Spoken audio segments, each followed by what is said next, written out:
topic that I would like to share with you.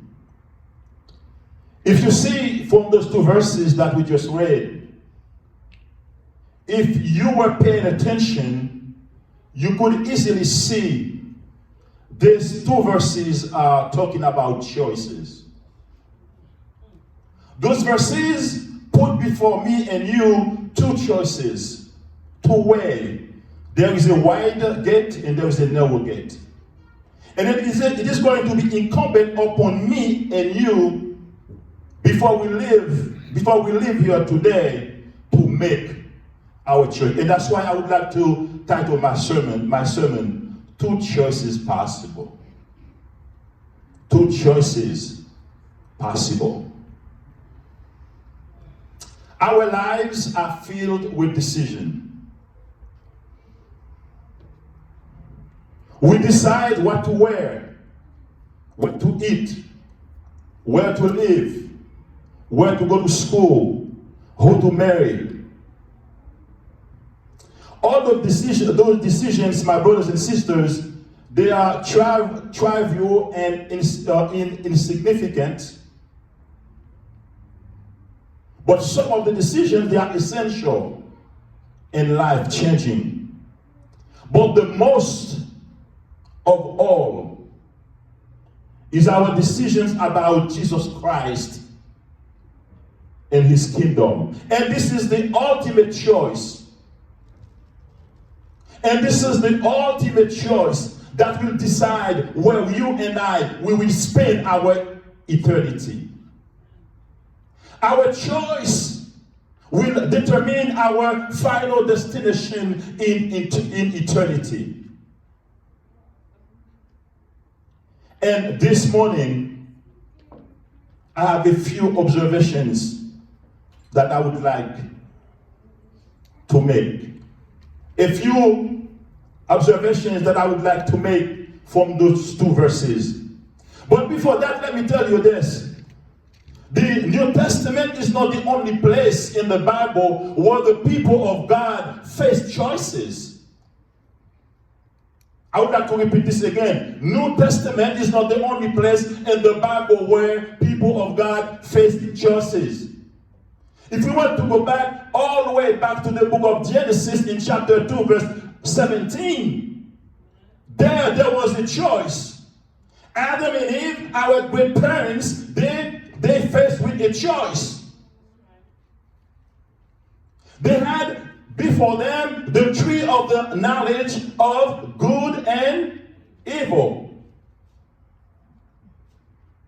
And when you go to the book of Deuteronomy chapter 30, verse 19 to 20, while the Israelites people while they were in the wilderness, they were faced with another choice. And Moses has to tell them that you are facing a choice here. You have life and death, blessing and curse. And in Jeremiah chapter 21, verse 8, there was another choice again before the people of Israel. There was the way of life and the way of death. And Joshua has to make a choice. In Joshua 24, verse 15, he has to say, choose for yourself today whom you will serve. And he said, as for me,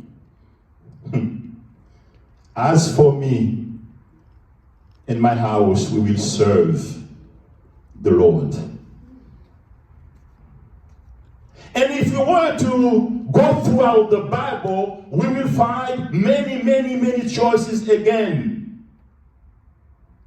So the same way we live and we face choices in our life, in our natural life, but in our spiritual life also, we have choices to make. And the choice that we make will determine where you and I, we will spend our eternity. Where you and I, where we'll be, where will our destiny be.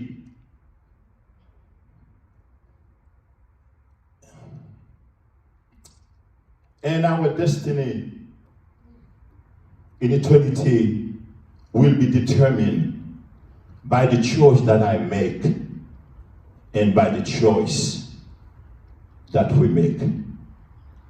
My brothers and sisters, today is the 20th of December, 2020. And then we all have witnessed what a year that we have, what we have gone through.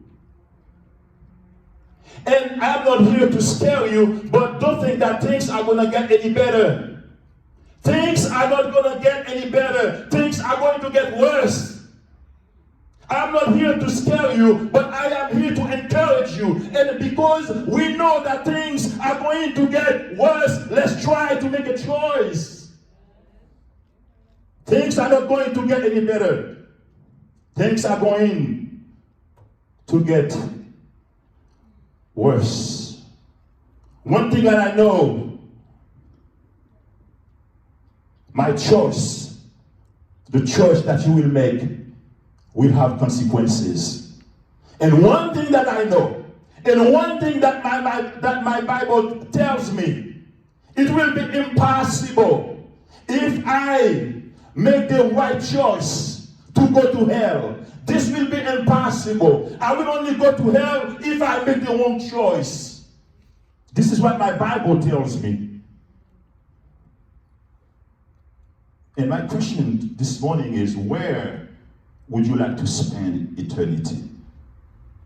En d'autres termes, qui bon t'a aimé abouti? Qui bon ou t'a aimé abouti? Qui bon ou t'a aimé passer? Éternité ou. Et la dépend de qui choix que vous faites. L'on va aller dans Matthieu. When we go to the book of Matthew, chapter 7, he said, enter by the narrow gate, for the gate is wide, and the way is easy that leads to destruction, and those who enter by it are many. And for the gate is narrow, and the way is hard, that leads to life, and those who find it are few. My assignment for this morning, from those two verses, I just would like to take you to some observation. And my first observation is, what are the characteristics of the wide gate?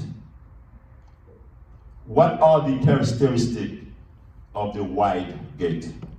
The first, and if you don't mind, there are times we need to take notes. There are times we need to take notes because we cannot remember everything. And the first characteristic, and then my first observation in the text is that the wide gate is spacious and is easy to follow. The wide gate is easy to follow. This is what the Bible says. The wide gate is follow. This is the gate that does not require any spiritual maturity. This is the gate that does not require any type of sacrifice, any type of commitment. The wide gate is easy. Verse 13a. Look in your Bible. You see that enter by the narrow gate. And he said, for the gate is wide and the way is easy. So the first observation is the wide gate is easy to follow. This is a gate that can be followed without any thought. This is a gate where the space is plenty. There is plenty space to walk in. This is a gate where you don't have to make any effort. This is a gate where it is free, that anybody can just run and get into that gate. And then this is a gate that is easy to follow. This is a gate that I can live however I want. I can be however I am, and then I will be easily able to enter into that gate. This is the easy gate. And this is the easy gate. This gate is so easy. There is so much space. This is the gate that is very attractive to that is very attracting to the things of the world. And God has warned us against the things of the world. 1 John chapter 5, verse 15 to 17. And this is the gate the pleasure of the world want us to follow. This is easy. There is no sacrifice. There is nothing. This is easy. This is a gate that I can just get in without any thought at all. I just get into that gate because this is a wide gate. It is open. 1 John chapter 5, verse 15 to 17. 1 John. No, 2 John or 1st. Hold on a second. This is the verse that says, do not love the world, and know the things that are in the world. And if whoever loves the world, the love of the Father is not in you. It's 1 John chapter 5 or 2nd. But you got the idea. So this is the warning that that God is giving us against the wide gate, against the world, against the world. The first characteristic, the wide gate is easy to follow. Verse 13a. And the second characteristic is the wide gate is popular.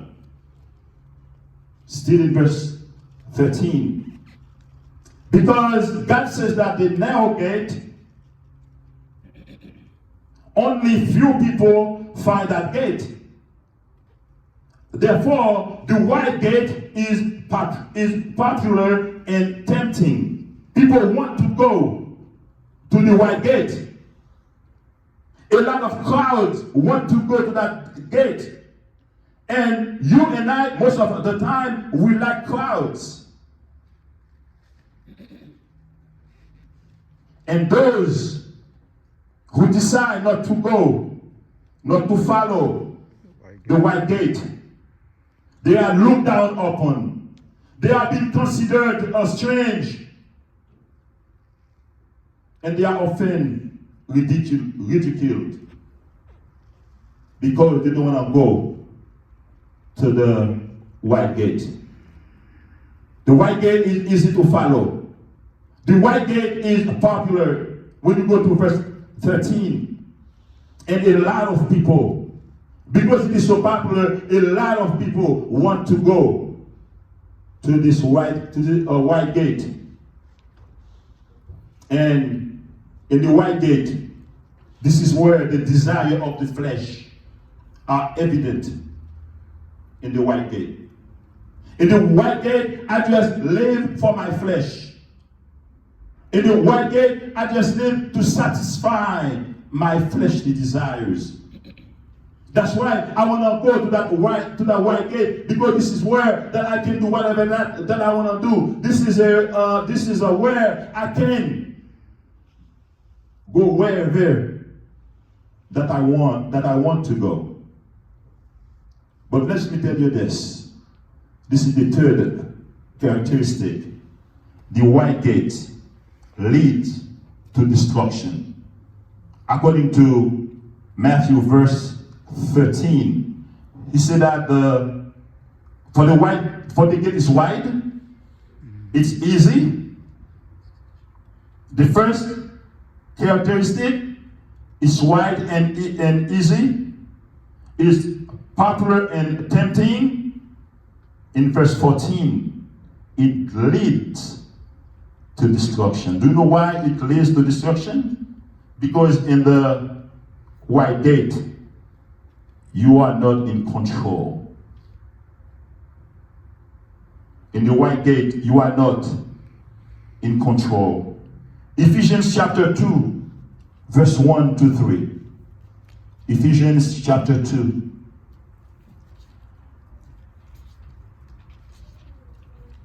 Ephesians chapter 2, verse 1 to 3. And you were dead in the trespasses and sins in which you once walked, following the course of this world, following the prince of the power of the air, the spirit that is now at work in the sons of disobedience, among whom we all once lived in the passions of our flesh, carrying out the desire of the body and the mind, carrying out the desires of the body and the mind.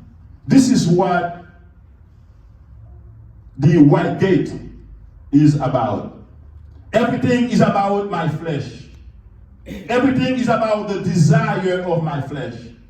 Everything is about the desire of my body and my mind. That's why when I am in the white gate, I don't put my mind to spiritual things. And what gets into your mind, this is what controls you. I don't know if you have made that, if you have that experience. The more time that you spend listening to certain type of music, that's going to have a negative effect on your spiritual life.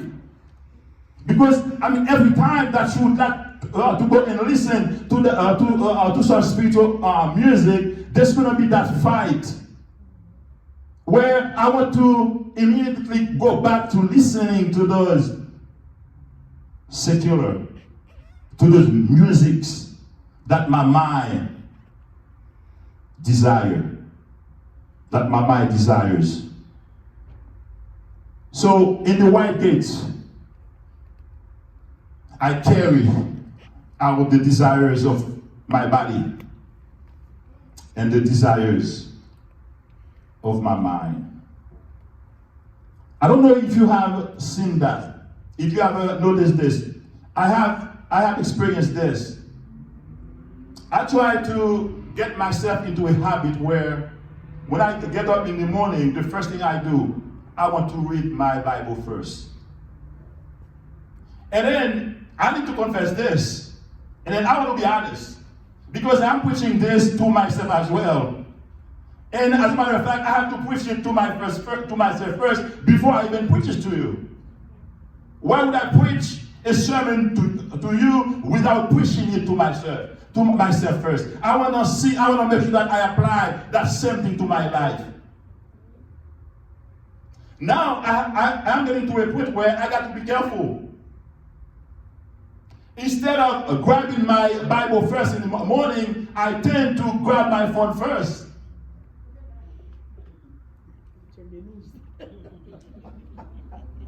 Look, I tend to grab it first. It means that it is on my mind to check my phone. So my phone is about to control my mind.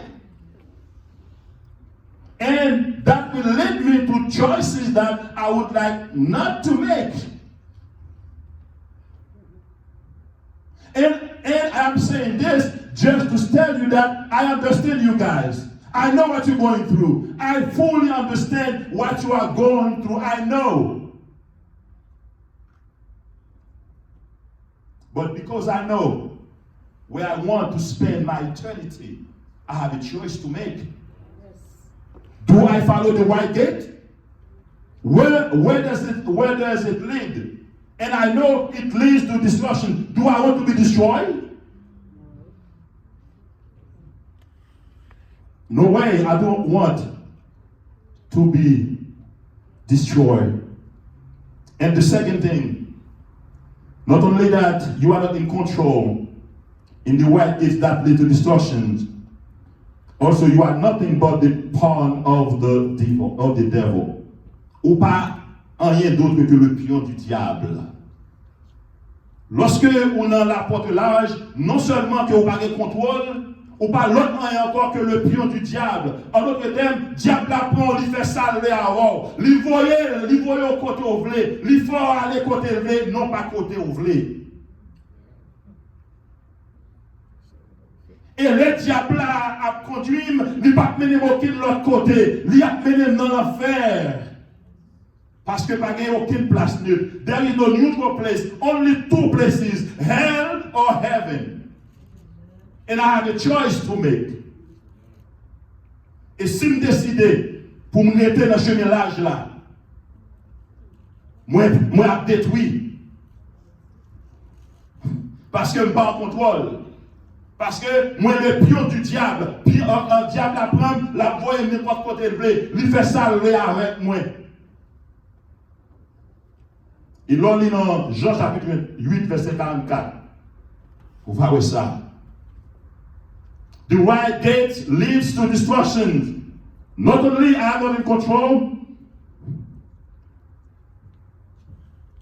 but also the right gate brings pain and sorrow.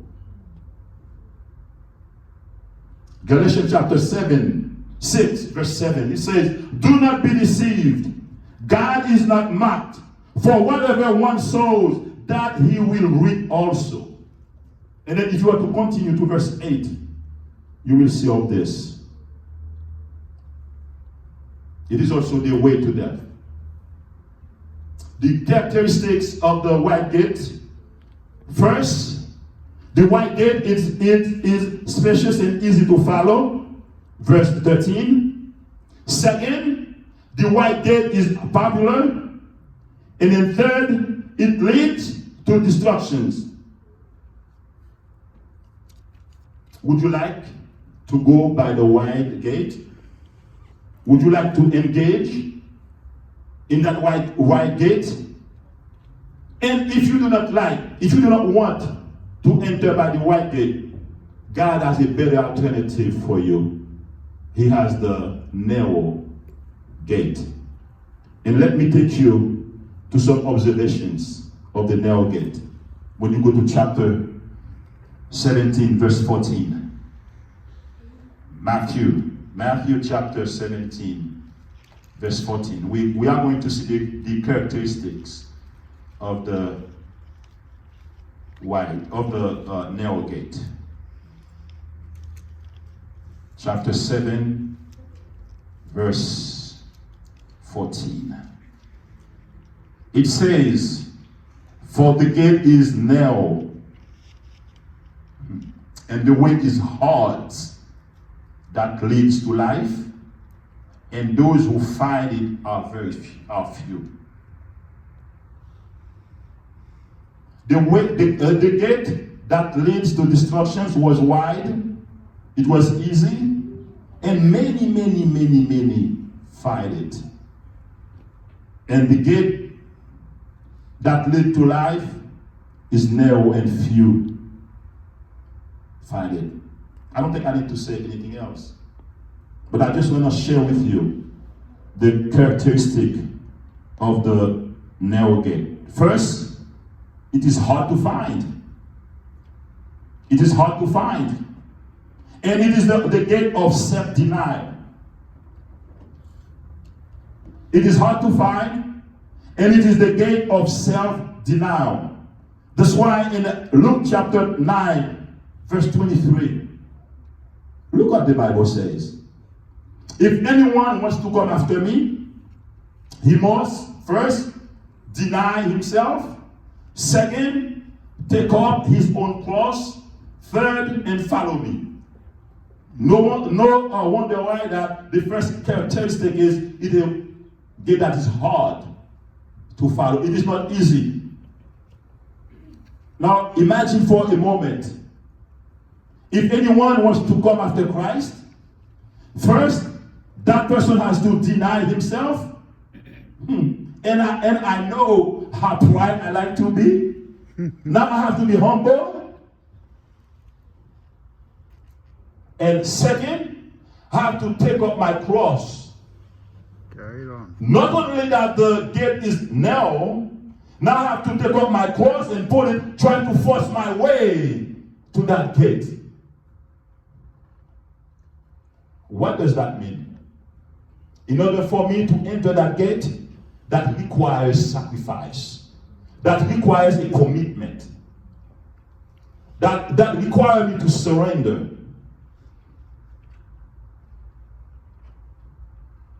Self-denial. And this is a gate that requires me to leave some precious stuff, some precious things. This is a gate that require me to give up the crowd, because if I am in the crowd, I cannot get into that gate. And this is a gate that may require me to give up some of my friends. This is a gate that may require me to give up some of my families. This is tough.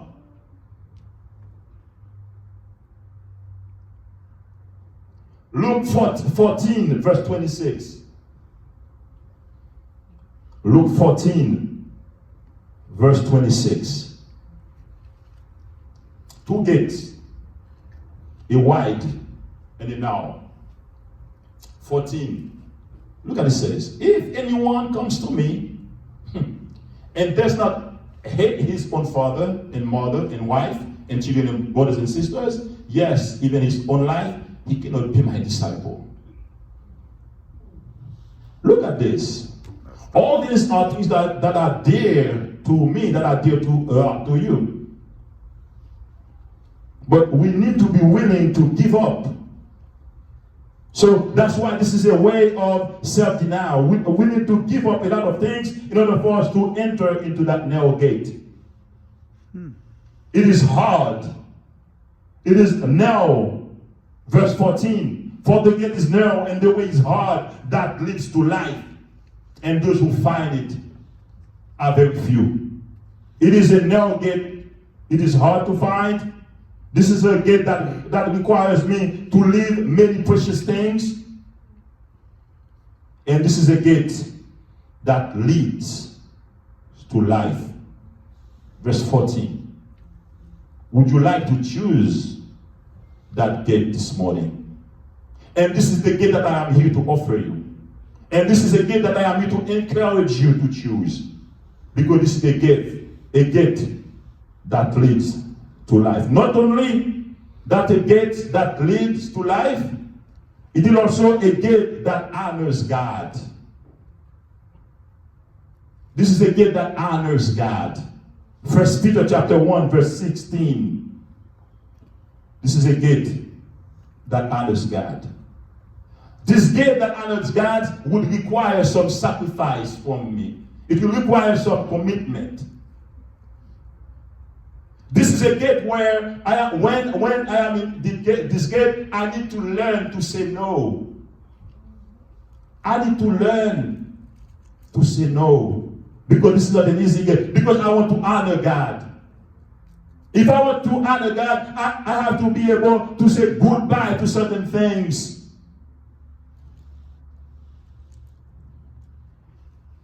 And if I want to honor God, that might sound a little bit tough.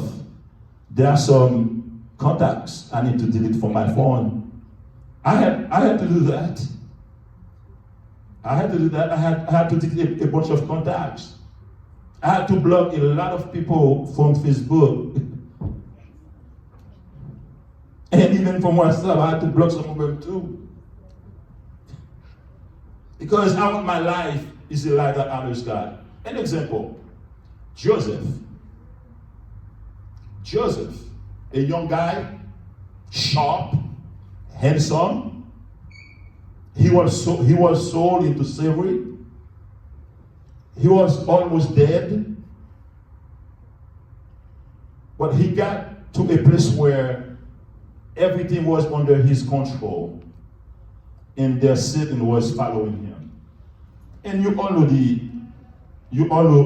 the story. And there, Potiphar's wife wanted to sleep with Joseph. Every time I read that verse, I'm asking, if it was the Joseph, today's Joseph, would they be running away? If it was Joseph for my generation, would Joseph be running away? But because he fears God, because he's feared the Lord, because he wants to honor God, he run away. He left his clothes. He just run away. And because he didn't want to accept to this, he ended up being in jail again. He ended up being in jail. And when the opportunity came, look at what Joseph said. Genesis 39 verse 9. How could I do this great evil and sin against God? Because Joseph was saying, in other words, that 10 seconds pleasure that would cost me my entire life. I would rather run away instead of getting myself into this thing, something that would cost me my life. And at times I wonder, would I be making that same reflection if it was Joseph of my generation? But it's because that Joseph wants his life to honor God.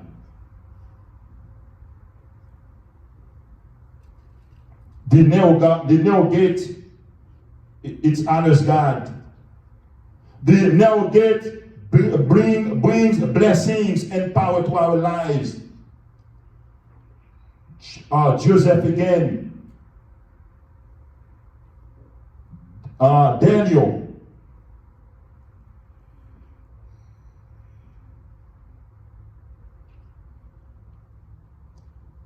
And in order for us to get into this narrow gate, we need to first know what is our identity.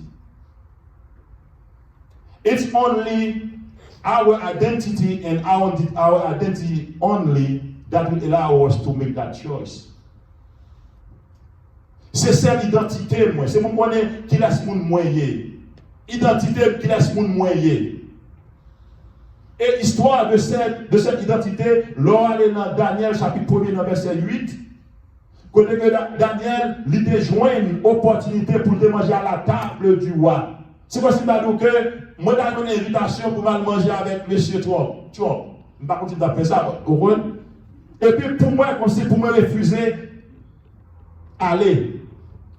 Parce que moi je connais que je ne vais pas mêler avec Mounsa. Non, ça, oui, que je connais que c'est une belle balle, mais moi je ne vais pas aller parce que moi je connais qui laisse pour moi. Moi je connais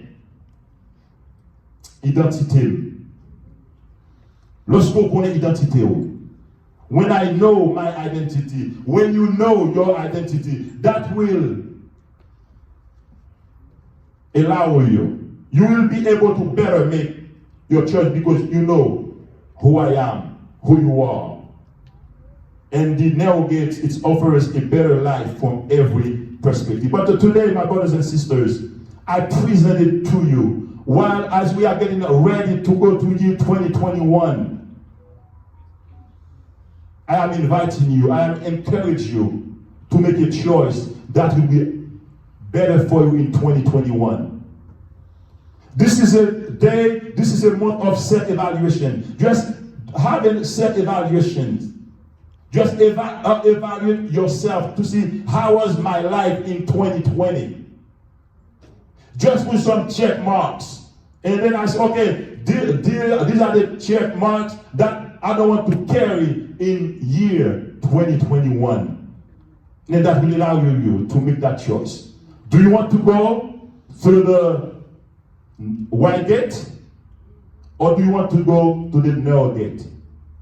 Like I said before, the wide gate is easy to follow. The wide gate is popular. The wide gate leads to destructions. And the narrow gate is hard to find. It requires me and you to leave many precious things. And the narrow gate leads to life. If you want to be destroyed, choose the wide gate. If you want to live, if you want to have a life that leads to life, choose the narrow gate. The choice is yours. The narrow gate is others' God. The narrow gate, it brings blessing and power into our life. And the narrow gate, it offers us better perspective.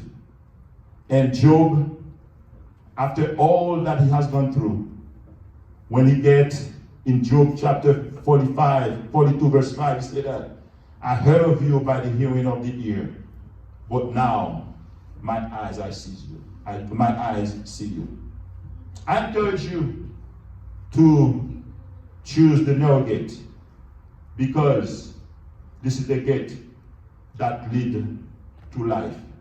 And all that you have to do to get into the narrow gate, all you have to do, just surrender yourself to Jesus. And I encourage you, what the praise team, the worship team is going to come to take over, sing with me. All to Jesus, I surrender. All to him, I freely give. I will ever love and trust him, in his presence daily live. I surrender all. I'll surrender all. All to thee, my blessed Savior. I surrender all. May God bless you.